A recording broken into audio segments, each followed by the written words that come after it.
مجھے بڑا برا بھلا کہا گیا, ہر چیز طالبان خان کہا گیا, کیونکہ لوگوں کو تو سمجھ ہی نہیں تھی کیا ہو رہا ہے.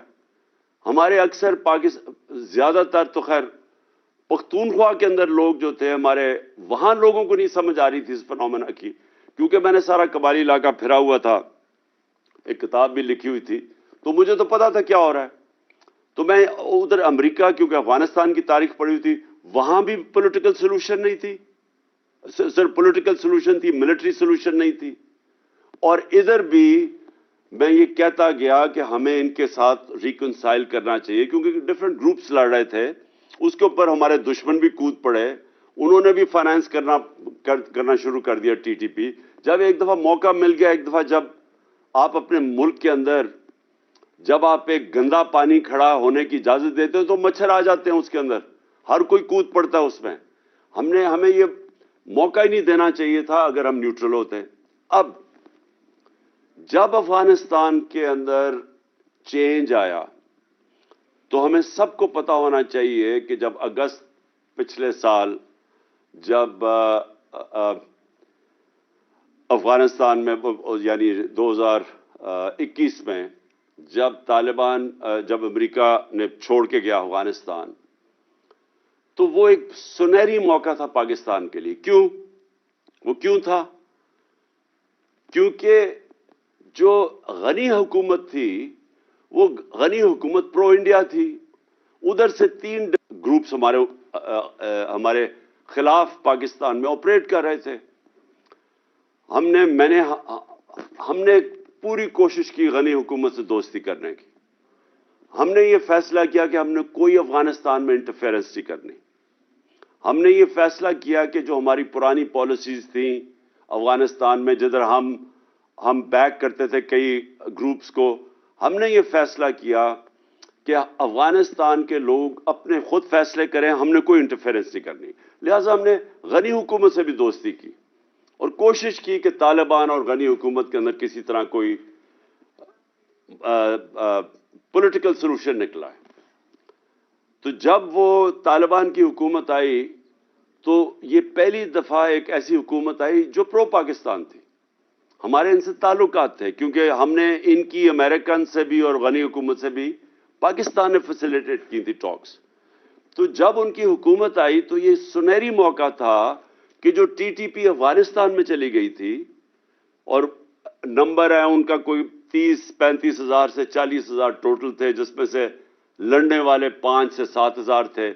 یہ ہمیں آئی ایس آئی کی رپورٹس تھیں. تو اب جب ہماری ایک پرو پاکستان حکومت آ گئی, اور یاد رکھیں کم از کم 3 لاکھ لوگوں کو ہم نے باہر کے لوگوں کو ایویکویٹ کروایا پاکستان کے ذریعے, جنہوں نے اور وہ اس لیے کیا کیونکہ ہمارے اچھے تعلقات تھے نئی حکومت سے. تو اب یہ جو سیناریو ہے, میں اس کے اوپر آ رہا ہوں کہ بیک گراؤنڈ آپ کو سمجھ آنی چاہیے کہ جب ایک پرو پاکستان حکومت آ گئی اور انہوں نے پھر ٹی ٹی پی کو کہا کہ آپ پاکستان اب واپس جائیں, تو یہ ٹائم تھا ہمارا اس کا ایک پرامن اس کا سیٹلمنٹ کرتے, کیونکہ افغانستان کی اندر ایک پرو پاکستان حکومت آنے وہ بہت ضرورت تھی اگر ہم نے ان کے ساتھ سیٹلمنٹ کرنی تھی, کیونکہ وہ پریشر ڈال سکتے تھے ان کے اوپر, اور انہوں نے پریشر ڈالا.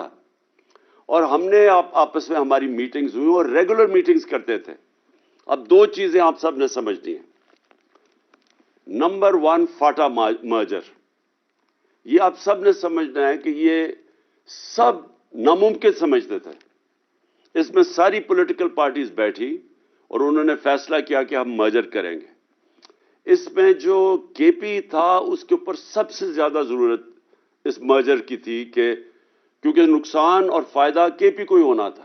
اگر یہ مرجر غلط ہو جاتا ہے تو اس کا سب سے بڑا نقصان پختونخوا کو ہے, اور اگر یہ ٹھیک ہو جاتا ہے تو کے پی میں فائدہ اس لیے کہ آبادی بھی بڑھ جاتی ہے اور ریسورسز بھی بڑھ جاتی ہیں, اور موقع مل جاتا ہے کہ جو پرانے قبائلی علاقے کے لوگ پیچھے رہ گئے تھے, کیونکہ وہ ہر سوشل انڈیکیٹرز میں پیچھے رہ گئے تھے, تو کوشش یہ تھی کہ ان کو بھی اپ لفٹ کیا جائے.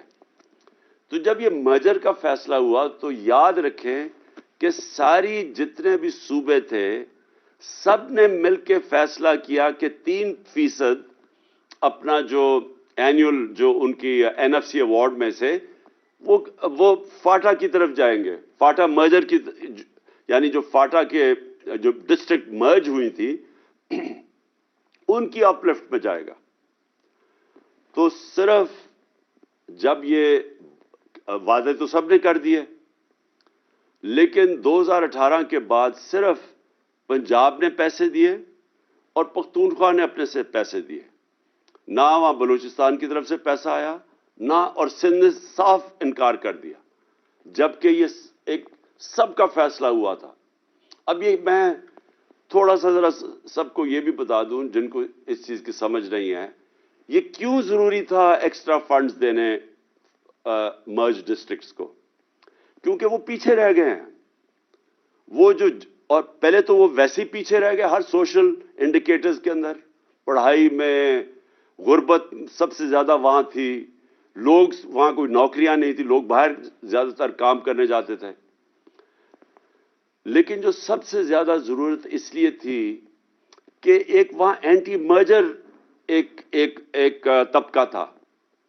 تو ان کے لیے بھی اگر آپ مرجر کے اندر وہاں لوگوں کی زندگیاں بہتر ہو جاتی ہیں تو اس لیے وہ مرجر جو اینٹی مرجر گروپ ہے ان کے لیے بھی مشکل ہوتا ہے اس کے خلاف کیمپین کرنا. اور کیونکہ وار آن ٹیرر کے اندر سب سے زیادہ نقصان قبائلی علاقے میں یا مرج ڈسٹرکٹس میں ہوا تھا، اس لیے بھی پیسہ خرچ کرنا بڑا ضروری تھا. لیکن جب پیسے وہاں سے بھی نہیں دیے اور جو پختونخوا حکومت جس نے اپنے فنڈز دینے تھے انہوں نے تو اپنے فنڈز دے دیے، لیکن جب فیڈرل گورنمنٹ ہماری جب گورنمنٹ یہ بیرونی سازش کے تحت ہمیں گرایا گیا تو جب فیڈرل گورنمنٹ ان کی آئی نون لیگ کی، ان کو ایک تو انہوں نے فنڈز روک دیے اور دوسرا ان کو کسی کو سمجھ ہی نہیں آئی کہ کتنا امپورٹنٹ تھا کہ جب وہ آئے ہیں باہر سے، وہ جو TTP ادھر پش ہوگی، جب پاکستان آئے تو ان کی ری سیٹلمنٹ کے اوپر ان کو توجہ دینی چاہیے تھی. ہم نے نیشنل سیکیورٹی کونسل کی میٹنگ میں خاص طور پہ پلان کیا کہ ایک تو ہم نے فاٹا کے اوپر ہم نے ایکسٹرا فنڈز دینے ہیں کیونکہ بڑا ضروری ہے. تباہی تو ابھی بھی اثرات ہیں تباہی کے، وار آن ٹیرر کے. لیکن دوسرا ان کی ری سیٹلمنٹ پہ ہم نے پیسہ خرچ کرنا تھا. اب یہ جتنے بھی 30 سے 40 ہزار یا 45 ہزار لوگ جو واپس آ رہے ہیں جن میں سے 5 سے 7 ہزار فائٹر ہیں، ان کو ری سیٹل کرنا تھا ہم نے وہاں. اور یہ سب کو پتا تھا بڑا مشکل ہے. ہمارے جو KP کے لوگ ہیں جو ملاکنڈ میں خاص طور پہ انہوں نے بتایا ہمیں کہ وہاں ان کی دشمنیاں ہو گئی ہیں، وہاں کوئی قتل ہے، یہ جب واپس آئیں گے مشکلیں پڑیں گی، وہ سب پتا تھا. لیکن کیا کرتے ہیں 30-40 ہزار لوگ تو کہیں نہیں، آپ ان کو افغانستان میں تو نہیں وہ رکھنا چاہتے تھے، تو انہوں نے آنا تو واپس ہی تھا.